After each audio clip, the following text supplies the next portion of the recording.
টাকা তৈরি হয় গাজীপুরে টাকশালে, যেটা পুরোপুরি বাংলাদেশ সরকারের দায়িত্বে। একটা 1000 টাকা নোট তৈরি করতে খরচ হয় 8 টাকা, আর একটা 500 টাকা নোট তৈরি করতে খরচ হয় মাত্র 6 টাকা। আপনি এখন ভাবতেই পারেন, যেহেতু বাংলাদেশ সরকার টাকা বানাতেই পারে, তাহলে কেন তিনি টাকা বানিয়ে সবাইকে বিলিয়ে দেয় না? সবাইকে বিলিয়ে দিলেই তো সবাই বড়লোক হয়ে যেত, কেউ আর গরিব থাকতো না, আমাদের দেশটাও অনেক উন্নত হয়ে যেত।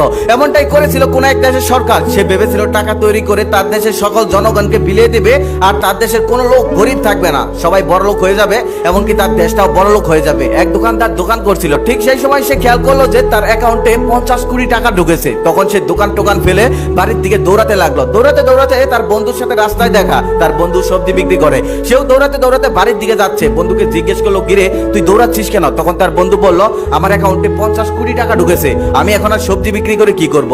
তারপর লোকটা বলল, আমার অ্যাকাউন্টেও 50 কোটি টাকা ঢুকেছে।